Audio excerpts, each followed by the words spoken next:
नमस्कार मंडळी. सध्या देशभरात एक विषय जोरदार चर्चेत आहे.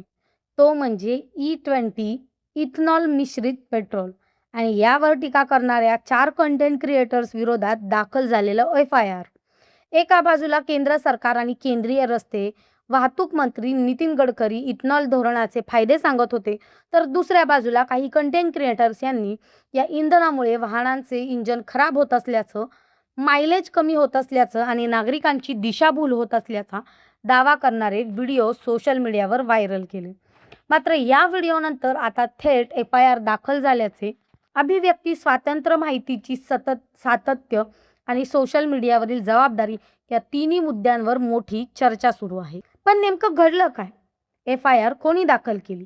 कंटेंट क्रिएटर्स नेमकं काय म्हणाले आणि सरकारची भूमिका काय आहे? चला संपूर्ण प्रकरण समजून घेऊया. सर्वप्रथम E20 इथेनॉल पेट्रोल म्हणजे काय ते जाणून घेऊया.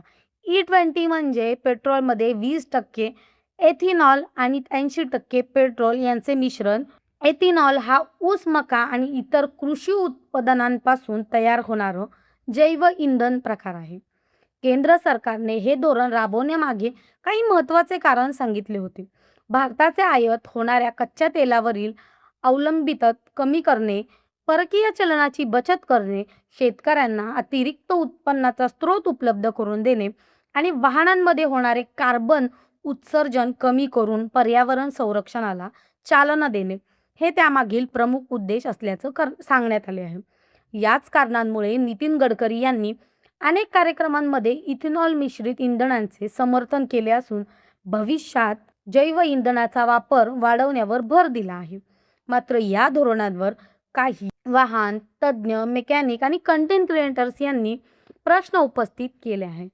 त्यांचा दावा असा होता की E20 साठी डिझाईन न केलेल्या जुन्या वाहनांमध्ये इथेनॉल मिश्रित पेट्रोल वापरल्यास इंजिनाच्या काही भागांवर परिणाम होऊ शकतो. काहींनी मायलेज कमी होतं असल्याचा दावा केला.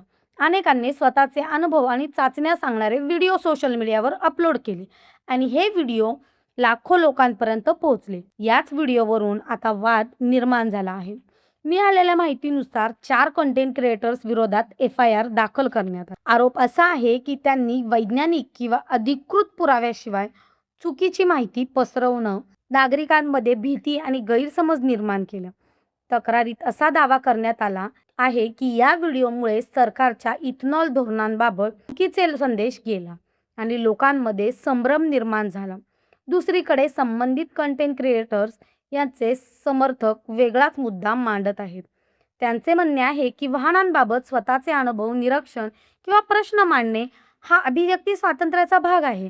जर एखाद्या वाहन मालकाला काही अडचणी जाणवत असतील तर याबाबत चर्चा करणे किंवा माहिती शेअर करणे हा गुन्हा कसा ठरू शकतो, असा सवालही उपस्थित केला जात आहे. यामुळे हा वाद आता केवळ इथेनॉल पुरता मर्यादित राहिलेला नाही, तर सोशल मीडियावरील जबाबदारी, तथ्य पडताळणी आणि अभिव्यक्ती स्वातंत्र्य या व्यापक मुद्द्यापर्यंत पोहोचला आहे. तज्ज्ञांचं मत मात्र संतुलित आहे. त्यानुसार E20 साठी तयार केलेल्या किंवा उत्पादकांनी मान्यता दिलेल्या वाहनांमध्ये हे इंधन वापरणे सुरक्षित मानले जाते. मात्र जुन्या वाहनांबाबत वाहन उत्पादक कंपनीच्या मार्गदर्शक सूचना तपासणे आवश्यक आहे. प्रत्येक वाहनांची रचना वेगळी असल्याने सर्व वाहनांसाठी एकच निष्कर्ष लागू होत नाही. म्हणूनच सोशल मीडियावरील कोणतीही माहिती अंतिम सत्य मानण्यापेक्षा वाहन उत्पादक, अधिकृत तांत्रिक माहिती आणि संबंधित तज्ज्ञांचे मार्गदर्शन घेणे अधिक योग्य ठरते. आता या एफ-आय-आर प्रकरणात पुढे काय घडते, संबंधित कंटेंट क्रिएटर्स यांची बाजू काय असते आणि तपासातून नेमकी कोणती तथ्ये समोर येतात, याकडे सर्वांचं लक्ष लागले आहे. तर मंडळी, तुम्हाला काय वाटतं? E20 इथेनॉल पेट्रोलबाबत सोशल मीडियावर व्यक्त झालेले मत ही योग्य माहिती होती की चुकीची माहिती? आणि अशा प्रकारे व्हिडिओ बनवल्यामुळे एफ-आय-आर दाखल होणं योग्य आहे का? तुमचं मत आम्हाला कमेंटमध्ये नक्की सांगा. अशाच महत्त्वाच्या आणि सखोल बातम्यांसाठी प्रो कॅपिटल मोटिवेशन 07 ला सबस्क्राईब करायला विसरू नका. धन्यवाद.